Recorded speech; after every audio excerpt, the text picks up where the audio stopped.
నొప్పి అనేది మంచిదా చెడ్డదా తెలుసుకుందాం. నేను doctor Amala, consultant physician at Arko hospitals, Kurnool. So నొప్పిలో 3 రకాలు ఉంటాయండి. నాసిసెప్టివ్, న్యూరోపథిక్, నాసిప్లాస్టిక్ పెయిన్స్ అని. మనకు ఏదైనా దెబ్బ తగిలింది, ఎక్కడైనా ఫ్రాక్చర్ అయింది, లేదంటే అపెండిసైటిస్ కడుపులో ఏదైనా ఇబ్బంది ఉంది, దాని వల్ల మనకు నొప్పి వస్తుంది కదా, దాన్ని నాసిసెప్టివ్ పెయిన్ అంటారు. ఆ పెయిన్ చాలా మంచిది. ఎందుకంటే ఆ నొప్పి తెలియటం వల్లనే అక్కడ ఏదో ఇబ్బంది ఉంది అని చెప్పి మనం చూయించుకొని దాన్ని సరి చేసుకుంటాం. అది కాకుండా కొంతమందికి నరాలలో ప్రాబ్లం రావటం వల్ల నర్వ్స్ లో నొప్పులు వస్తాయి. దాన్ని న్యూరోపతిక్ పెయిన్ అని అంటాము. ఆ నొప్పి కూడా మంచిదే. ఎందుకంటే దాని వల్ల మనకు నొప్పి ఇవ్వటం వల్ల వెళ్ళి చూయించుకుంటాము. ఎక్కడో నరం ఒత్తిడి ఉండటమో, లేదంటే నరాల ప్రాబ్లం ఉండటమో తెలుస్తుంది. దానికి ట్రీట్మెంట్ తీసుకుంటాం.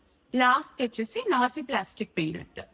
ఇందులో ఏంటంటే బాడీలో ఎక్కడ ఇన్ఫ్లమేషన్ కానీ, ఫ్రాక్చర్ కానీ ఏ ప్రాబ్లం ఉండదు. అయినా కూడా బ్రెయిన్ కి నొప్పి తెలుస్తూ ఉంటుంది. ఈ 3 రకాల నొప్పుల్లో కూడా నొప్పి తెలిసేది బ్రెయిన్ లోనే. సో నొప్పి అనేది నిజం. కానీ ఈ నాసిప్లాస్టిక్ పెయిన్ వరకు ఏంటి అంటే మనకు బాడీలో ఏం ప్రాబ్లం ఉండదు, కానీ బ్రెయిన్ లో నొప్పి అని తెలిసే ఒక అలారం సిస్టమ్ ఉంటుంది కదా, అది యాక్టివ్ గా ఉండటం వల్ల కంటిన్యూస్ గా పెయిన్ ఉంటుంది అనమాట. ఈ నాసిప్లాస్టిక్ పెయిన్ వల్లనే దీర్ఘకాలిక నొప్పులు, క్రానిక్ పెయిన్ సిండ్రోమ్స్, ఫైబ్రోమయాల్జియా ఇలాంటి నొప్పులు చూస్తాం. దీనికి ట్రీట్మెంట్ మోడాలిటీస్ కూడా డిఫరెంట్ గా ఉంటాయి. Thank you.